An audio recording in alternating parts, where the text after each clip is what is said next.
Hey everyone, and welcome to the broadcast. If you're downstairs on the first floor, happy Junior Parents Weekend, and welcome to Notre Dame.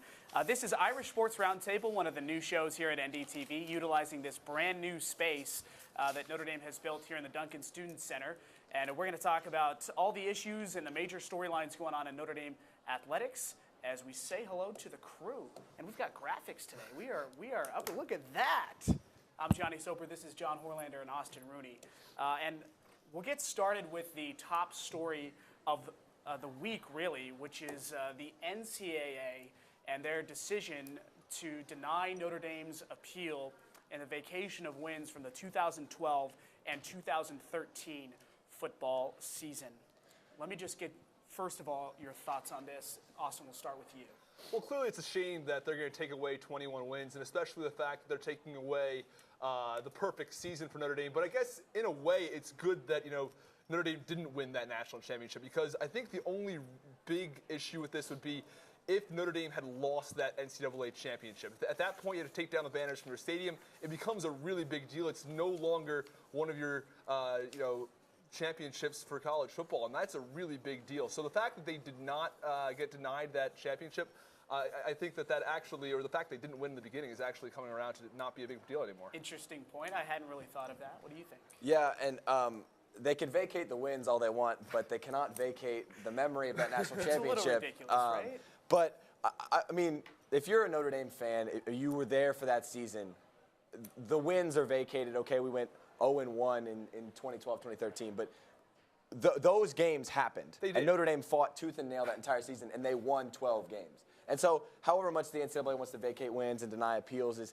is what it is. Do you really care about the wins, though? I mean, like you just said, those games were won by Notre Dame. Does it really matter at the end of the day? I don't care that they vacated the wins, but what I do care about is the precedent that they set. I think that's really the big issue. It was an unprecedented punishment for the type of crime that was committed, because it was a student helping another student commit academic misconduct. It was almost the same as if I had helped you. And Notre Dame punished it as such. And the NCAA set a precedent saying that a student part-time trainer serves in the same capacity as an employee of the university. Or even an administrator. Exactly, which is completely not true. And actually, the NCAA made a decision in 2016 that explicitly said that a student trainer can no longer be considered an entity of the university. But they didn't have that consideration while they were making this decision. So the issue here really is the NCAA's process, and that was really the basis for Father Jenkins' extremely strongly worded letter to the NCAA, where he called the process perverted. When the president of this university calls the NCAA process perverted, that's going to raise some eyebrows. Oh, of course it is, and the letter was incredibly strongly worded, and it almost tore apart the NCAA. And I stand with Father Jenkins on this one. I agree with a lot of the things he said in the letter. I thought it was very well worded, and he did a great job of standing up for the university. But Father Jenkins has multiple times stood up for the NCAA and its rules and its bylaws. He's one of the most noted apologists for the NCAA with the whole paying players. He wrote an op-ed in the New York Times last year about how college athletes should not be compensated. And that's a conversation that we can have for another time, and we can spend hours talking about that. We will. But this specific decision is a little bit puzzling. And I guess if the NCAA followed their process correctly, and that's why they deny Notre Dame's appeal, but just consider this for a moment. Notre Dame did the right thing. The entire way through, they found out that this occurred. They went and retroactively changed these players' grades and lowered them, which is what made them ineligible. So at the time, Brian Kelly wasn't playing athletes who were ineligible. The knowledge that they had was that they were eligible. Notre Dame went back and said, no, that's not true because of what happened here. And it basically is a disincentive for universities to protect themselves and to follow their academic process. It really doesn't and you make sense. Look at the history, too, of self-reporting. I mean, look at the University of Louisville.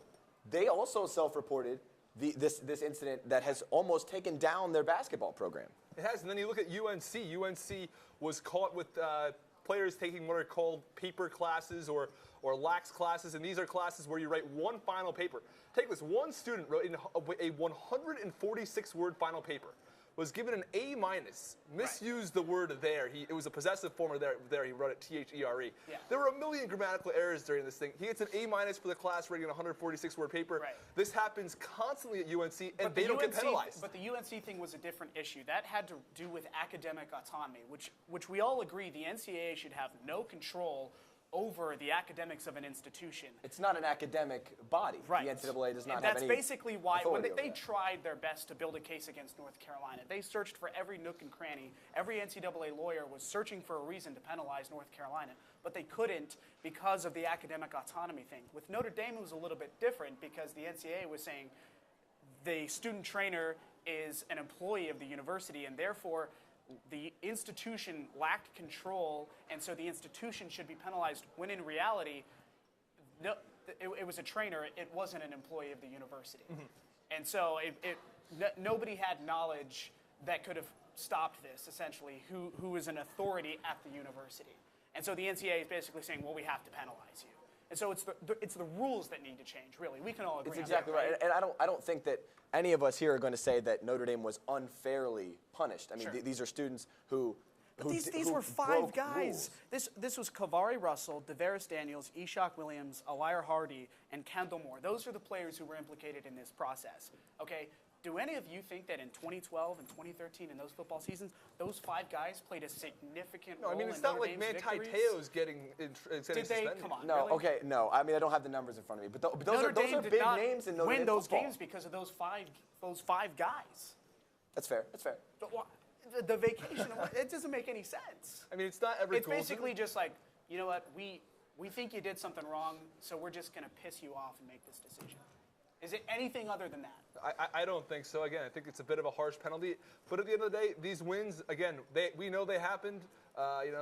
We still know they went 12-0, and the fact that they didn't win the national championship again, I'm going to say that I think it's actually going to be a bright spot. It would have. You're right, though, to make the point that it would have been a much bigger issue had Notre Dame won that national championship, this is right? true. Because this is what happened to USC, right? USC had to vacate their, I think it was the 04 championship. I do wonder if the NCAA comes down with the same harsh penalty if Notre Dame had won the championship. If they win the BCS national championship, and then do they possibly think of some sort of other penalty? Because it's awfully tough for the NCAA to try to deny a college a BCS national championship. I can promise you that if it was a BCS national championship game on the line, that there would be It's a different conversation. I think it's a different 100%. conversation.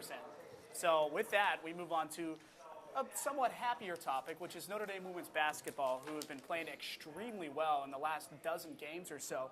And what's most impressive out of this run for the Irish is the fact that they've done it with significant injuries. Lily Thompson and Michaela Thompson, two regular contributors who are out with injuries for the rest of the year, were significant contributors in those first dozen games or so. But the Irish have steadily improved so far. It's been really impressive. Well, that's exactly right.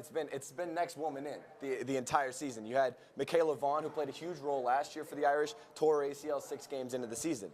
And you got Lily Thompson, star point guard for the Irish. She tears her ACL against Wake Forest this year. You had Brianna Turner already sitting out the year with an ACL injury from the tournament last year. And then Michael Johnson tears her ACL right before the season starts. It's just one after the other. These ACLs are killing the Irish. And you got to give credit to Muffet McGraw, because she should be in the Coach of the Year conversation already because of what she does with the team. But then you take all of these injuries into account. I mean, what she's doing is absolutely phenomenal. They're 24-2. Their only losses are to the University of Louisville on the road, tough environment, to one of the best teams in the country. They lost big time. And a tough, hard-fought loss to the best team in the country, UConn. Yeah, Muffet McGraw, 7-time Conference Coach of the Year, probably on her way to number 8. But they've continued their dominance in the ACC. 9 straight wins. They have, and I think that we have to go back to the turning point in the season. That's the game versus Tennessee. Notre Dame finds themselves down by 23 points. It's 37-14 in the second quarter, and all of a sudden, the fourth quarter comes, and Notre Dame wins the fourth quarter 34-9 over Tennessee. And ever since then, the Irish have played extremely well, and as you said, they've won 9 straight. And that Tennessee game is one game removed from their loss versus Louisville, and that's not a close loss. That's a loss by 33 points. They lost 100-67, and to rebound like that, they have totally turned around the season in that Tennessee game. And 2 games later, they have a huge win over Florida State, who's ranked number 12 in the country at the time. Yeah, women's basketball tends to be like that. For some reason, the top 15 teams, there could be such a wide disparity in the results of these games. I mean, look at the past times that Notre Dame's played UConn. I mean, these are the two best basketball programs in the country. But look at the scores. A lot of times, it's not close. But you put them in Connecticut. That game probably isn't very close. I think Notre Dame loses the big one. Right. You put this game in the Purcell Pavilion, and all of a sudden it's a completely different ballgame. I agree with You put that game on a neutral site in the Final Four, again, a completely different ballgame. We could be seeing potentially that happen again this year. It usually works out that way. Notre Dame will host the first and second rounds of the tournament, most likely, assuming they get that number 1 seed, which with their record right now, that seems likely to happen. But 3 games left in ACC play before the tournament at Boston College, and then 2 final home games versus Virginia Tech and North Carolina State. Obviously 2 winnable games, but what do you think the chances are for this team to make a run in the national championship? I think it's a good chance. You know, this is a team that's, again, since that turning point versus Tennessee, they played very, very well. And they can continue to stay on that roll. I think that Notre Dame could definitely run through the rest of this through the rest of the regular season and really make a run in the NCAA tournament. Again, it's going to be very, very hard if they end up meeting UConn. They've been very, very close in the past couple of years. Is this year they get it done? See, I'd like to think so. I think this is a team that has battled and battled, and they've suffered adversity after adversity, and so many people have stepped up. I mean, Marina Mabry barely played point guard in her entire life, and when Lily Thompson goes down, she stepped up. She's played a huge role running the point for the Irish. I think that they are a team that's capable of fighting and sticking with any team in the country, but, I mean, they go to the ACC tournament, and they're going to probably end up playing the Louisville Cardinals. They've won it the first 4 Well, they're probably going to end up playing the Louisville Cardinals in the championship, and that's going to be a huge matchup. Then You'll go have to the tournament. revenge factor in that game. Of course, and then you've got all these different teams that are playing amazing right now. You've got Mississippi State, who's on something like a 25-game win streak. You know, UConn, of course, is always a threat. South Carolina is very good out of the SEC. Louisville. This is a very top-heavy women's basketball tournament that we're going to see this year. And you know, Final Four is a very good finish for Notre Dame this year, but I think they can go all the way. I think so, too. And it is interesting, too, to think about the similarities between the women's team and the men's team, especially when it comes to injuries this year. I mean, the women's team has had a much, more successful season to date, at least as far as their record goes. But both the men's and the women's have lost significant players. And it's odd that it's happened in the same season. Yeah, and again, Notre Dame, of course, the men's team going down with the number 1 and 2 players of the team with Bonzi Colson and Matt Farrell. And the team played pretty well beforehand in non-conference play. But again, when you're losing the number 1 player, the number 2 player, and DJ Harvey's probably the 5th or 6th best player on that team, right, it's going to hurt a lot. Yeah, and he adds, obviously, an aspect of being able to come in and eat up some minutes, too. Speaking of which, we're now transitioning to the men's side of things. And well, they've won 2 of their last 3, but they're coming off a loss against the defending national champion, North Carolina Tar Heels, on the road. I'm not sure many people expected Notre Dame to win that game, but the remaining schedule is, I think, somewhat encouraging. At Boston College on Saturday, Miami at home, not going to be an easy game, but a winnable game. At Wake Forest versus Pitt, and then the last ACC game of the year on the road at Virginia. So what needs to happen here in the last 5 games in order to put them in good position pre-ACC tournament to get a bid to the NCAA tournament? Now, I just want to preface this conversation by saying they've had more consistency in terms of their starting lineup in the last 3 games, and that's been big. It has been big. And Notre Dame, again, they sit 15-11 right now, because I think the record is very important. So Notre Dame is 15-11 right now. They have 5 games left. 4 of them are very winnable games. If Notre Dame goes 4-1, they find themselves at 19-12 going into the ACC tournament. That puts them in a very good spot. If they lose first round in the ACC tournament, they'll be tough. They probably don't make it in that case. But if they go 4-1 and win 1 ACC tournament game, they find themselves at 20-13. I think it's very, very likely they get in. Perhaps get a DJ Harvey and Bonzi Colson back before the ACC tournament. It's exactly right. It's a completely different Notre Dame team if they get those 2 players back for the ACC tournament. But, we talked about their schedule coming up. You got 4 very winnable games and a game at Virginia at the end of the year that's going to be very, very tough. It will be, but there's that upset factor as well. Notre Dame teams, Mike Brey teams, tend to pull off what we think are unthinkable feats. And it could happen. We don't Yeah, know. so again, there are some reports that say that Bonzie Colson could be back within the next week, maybe 2 weeks. So let's just say that Bonzie Colson gets back for the Pitt game on the 28th. That'll give him one game. Again, Pitt's is last in the ACC conference. So again, that's a game that Notre Dame should win very easily. And BC's second to last or so. I mean, those two They're ahead games. of us. Are they really? Boston College is 6 and 7 in the ACC. Notre Dame's 5 and 8. Wake Forest But is Notre second Dame last. beat Boston College. This is true. They This is did. true. They did. A week But ago. what I was getting at it there is, I think that the Pitt game can sort of be like a sort of a warm-up game for Bonzie Colson. He gets back in there. He's warmed up. He plays maybe 20 minutes, and then you see him get into full action versus that UVA team. And it's possible Notre Dame can pull off an upset. Remember, this was a Notre Dame team that's ranked third preseason in the ACC. And with that fully healthy lineup, that's a team that really can be third best team in the ACC. They can make a run in the ACC conference tournament too. Yeah, one of the things that's been hard this season is road games for the team. They've lost 5 straight. Their last road win was on January 6th against Syracuse in that low-scoring game, which That was a honestly, crazy it game. could have been Which Rex easily Pfluger a loss. saved. Rex Pfluger saved that team Right. with that last-second layup and the steal. And the ACC is such a tough conference. I mean, Probably no the game, hardest conference in the country. no It game is. is guaranteed. It is. Even in a game like Pitt, when they're last in the ACC, none of it is guaranteed. They're going to have to fight tooth and nail if they want to get to what Mike Bray said was their goal, that 9-9 in the conference. And I think that 9-9 in the conference is what they have to be if they want to make the NCAA tournament. Yeah. Austin? I think you're right. I think, again, 19-13 is going to be tough. I think 9-9 and 1 win in the ACC tournament is enough.